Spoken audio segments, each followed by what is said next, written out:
안녕하십니까.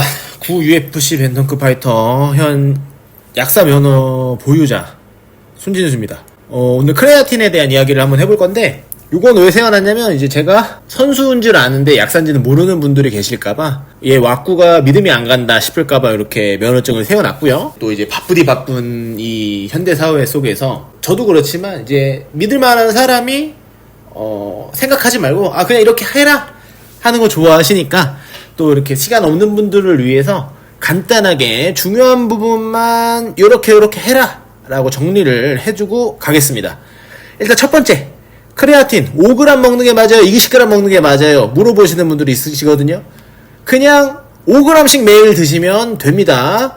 20g씩 때려 넣었다가 로딩 시키고 그 이후로 줄이실 필요 없어요. 그냥 5g씩 매일 드시면 된다. 일단 이게 1번. 그리고 2번, 크레아틴 그러면 언제 먹는 게 제일 좋아요? 라고 또 질문을 많이 해주시는데, 이것도 귀찮잖아요. 식후에 바로 먹는 게 가장 좋습니다. 일반인 분들은 식후에 바로 드세요.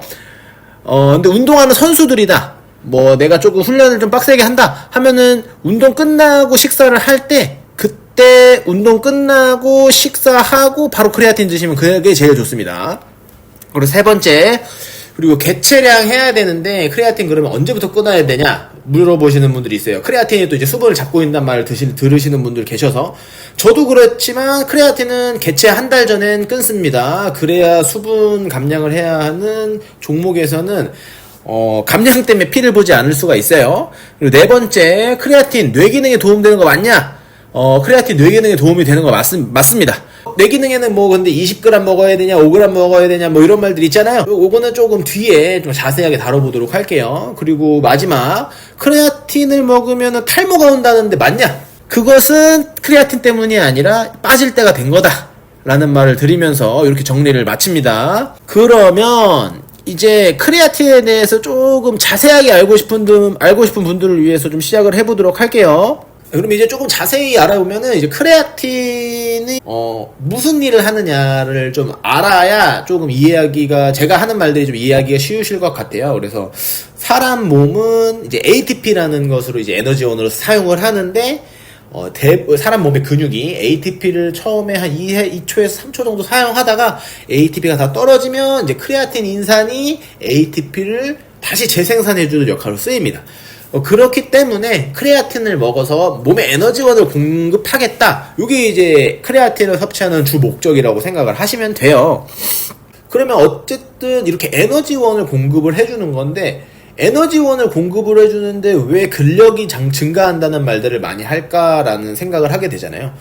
이거에 대해서 이제 설명을 해드리면, 사람의 몸에 일반적인 연구 결과에 따르면은, 식단을 어느 정도로 하는, 단백질 좀 정상적으로 섭취하는 사람들이 근육의 크레아틴 양이 60에서 80%를 차지하고 있다고 보고 있어요. 근데 이게 서양 애들 기준이에요. 서양 애들. 대부분 연구도 그렇고 이제 다 서양 애들 기준이기 때문에, 제 생각엔 동양인이나 식단을 조금 단백질이 이렇게 좀 제대로 섭취가 안 되는 한국 같은 경우에는, 제 생각엔 적으면 40%까지 내려갈 수도 있고, 조금 많으면은 한 60%, 요 정도 차지할 것 같거든요. 일반인들 생각하면. 그래서 크레아틴이 이제 줄 수 있는 이점이 조금 더 많을 거라고 생각을 하고 있습니다. 그래서 이제 크레아틴을 먹다 보면은 이제 1, 2주 동안에는 조금 크레아틴이 이제 계속 쌓이면서 포화가 되면서 근육세포가 조금 부종이 생깁니다. 왜냐면 이제 크레아틴이 물을 가지고 들어가니까 조금 부종이 생길 수 있어요. 그래서 제가 실제로 시합 준비할 때도 먹고, 먹은 바로는 조금 띵띵 붓는다는 느낌이 살짝 들어요. 그래서 그게 얼굴이 될 수도 있고, 몸에 약간 수분기가 붙는 게 한 1, 2주 동안 생깁니다. 그리고 실제로 체중이 한 1, 2kg 정도 늘기도 해요. 이 크레아틴이 이제 삼투 농도를 좀 바꾸기 때문에 이제 세포 내로 물을 좀 끌어들이는 역할을 합니다. 크레아틴에 대해서 들을 때, 이렇게 수분이 좀 땡땡하게 불어요, 크레아틴이 물을 당겨요 라는 말까지 많이 듣잖아요. 그래서 몸이 땡땡해져요. 근데 이렇게 땡땡해지는 게 근력 증가와도 굉장히 연관이 깊어요. 그래서 여기가 조금 재미없는 부분일 수도 있는데, 이게 좀 되게 중요한 부분이거든요. 1, 2주 동안은 세포가 부피가 커지고요, 3, 4주를 이제 넘어가면서부터 세포가 이제 수분으로 팽팽해지면서 이제 물리적 장력이 조금 생기다 보니까 근육을 좀 키워주는 스위치들이 온 되는 겁니다. 그래서 결국엔 이렇게 수분에 의해서 팽팽해진 근육세포가 거기서 뻥근육으로 끝나는 게 아니라 이제 액틴 미오신을 좀 합성시키는 신호의 시발점이 될 수 있다는 거죠. 그리고 그 이후로 이제 뭐 6주 넘어가고 뭐 이렇게 8주 되면은 이제 계속 그렇게 훈련을 할 거 아니에요. 그러면은 이제 신경계도 내가 좀 더 큰 저항에 적응을 하고, 그리고 아까 말씀드렸던 이제 액틴 미오신이 축적되는 게 이제 좀 더 쌓이겠죠. 그러면 이제 아까 말씀드린 대로 근력도 향상할 수 있고 근육량도 증가할 수 있다. 크레아틴을 섭취했을 때. 그리고 아까 말씀드린 대로 결국에 이제 크레아틴과 ATP를 떼어놓고 설명을 할 수가 없는데, 결국에 이제 근력에서는 근육량도 중요하지만 이 신경세포, 근육에 작용하는 이 신경세포가 얼마나 조금 빠릇빠릇하게 움직이느냐가 되게 좀 중요한 부분이에요. 특히 뭐 투기하는, 보디빌딩이 아니라 투기나 이런 일반적으로 좀 스포츠를 하는 부분에서 좀 더 심할 수 있는데,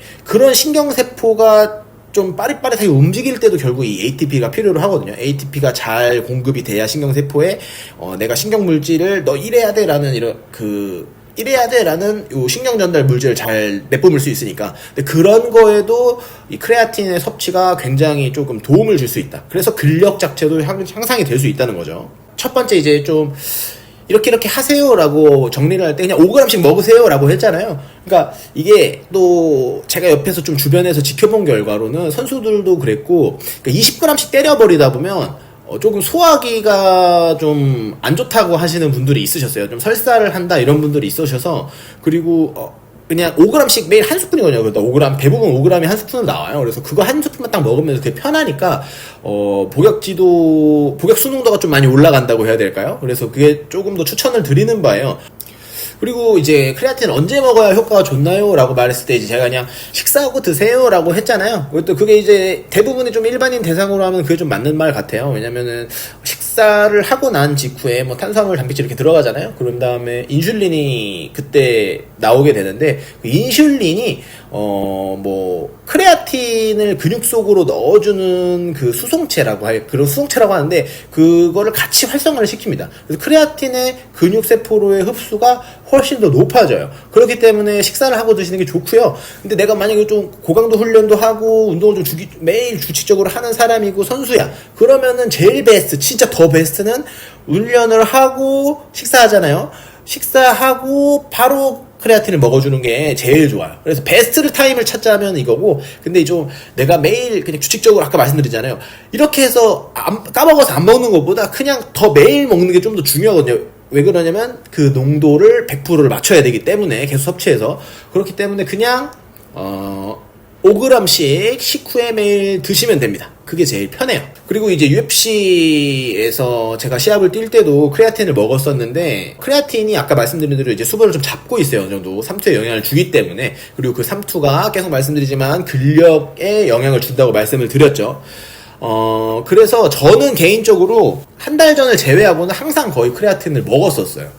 시합이 좀 길게 오퍼가, 만약에 3개월 전에 내가 오퍼가 왔어. 그러면 그때부터 바로 크레아틴을 먹습니다. 그리고 개최 한 달 전부터 끊어야 돼요. 이게 내가 크레아틴이 100까지 찍어 놓고 끊잖아요. 그래도 한 번에 떨어지지가 않아요. 크레아틴 농도가 웬만하면은 뭐 2% 이렇게 떨어진단 말이에요. 매일 안 먹으면은. 그 아까 말씀드린 것처럼 한 60에서 80% 농도로 떨어지는데, 그럴 때까지 걸리는데 거의 한 달 정도 걸린다고 생각을 하시면 돼요.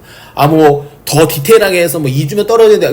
그렇게 해서 대체 탈락하지 말고 그냥 한 달 전부터 끊으시면 돼요. 그러면 크레아틴에 대한 영향, 뭐 이점을 못 받는 거 아니에요? 시합 때 이렇게 말씀할 수 있는데, 그렇지 않아요. 그냥 3개월 예를 들어서 시합을 뛰는데 내가 2달을 먹잖아요. 그러면은 요 2달 훈련하는 동안 한 달이면 다 로딩 다 차고 그때부터 이제 원활에 몰릴 수 있고 근력 증가를 하니까 신경계가 증가된 부하로 운동을 적응하기에는 2달이면 충분합니다. 그렇기 때문에 그 신경계적인 이점을 충분히 볼 수가 있어요. 그래서 굳이 다투게 끊지 마시고 한 달 전부터 끊는 걸 웬만하면 추천을 드립니다. 그리고 아까 말씀드린 대로 크레아틴 경우에는 95%가 근육의 존재를 해요. 그래서 근육량이 좀 더 많을수록 크레아틴에 대한 효과를 좀 더 볼 수밖에 없습니다.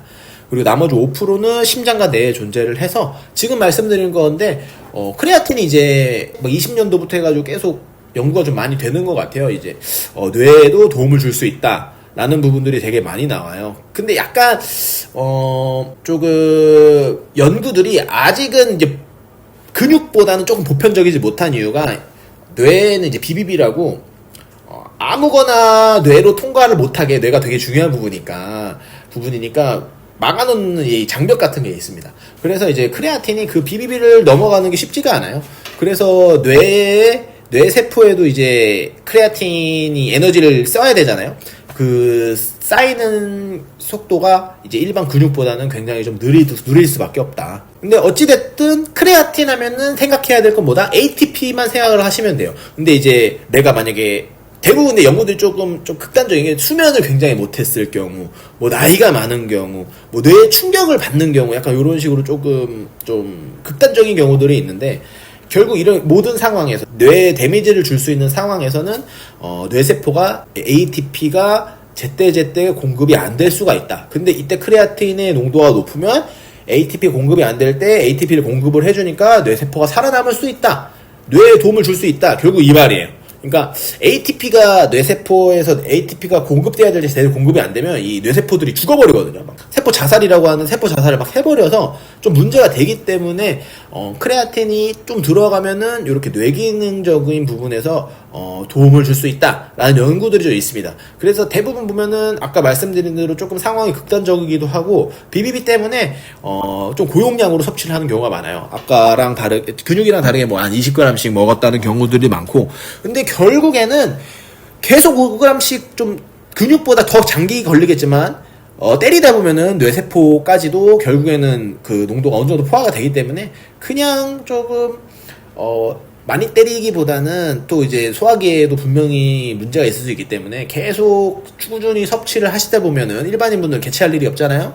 그러다 보면은 이제 뇌 기능에도 어느 정도 도움을 줄 수 있다. 하지만 그게 이제 내가 이렇게 정상적인 상황 속에서 크레아틴이 뇌에 좀 좋은 역할을 한다기보다는 좀 극단적인 상황들이 있다. 뭐 뇌를 직접적으로 우리처럼 맞거나 애기 엄마 아빠들처럼 육아를 하느라 수면을 너무 못했을 때 요럴 경우에 크레아틴이 좀 굉장히 영향을 줄 수 있다. 그리고 뭐 노인분들의 우울증 요런 경우에 도움을 줄 수 있었다는 경우가 있는데 아직은 좀 연구가 더 많이 필요한 부분이에요. 근데 이 크레아틴이 워낙 또 저렴하고 가성비 있고 연구가 많이 되어 있는 영양제이기 때문에 뭐 안 먹을 이유가 없다라고 저는 생각을 합니다. 요 정도밖에 연구가 안 돼서도 뇌를 위해서 먹을 만한 충분한 가치가 있다라고 생각을 합니다.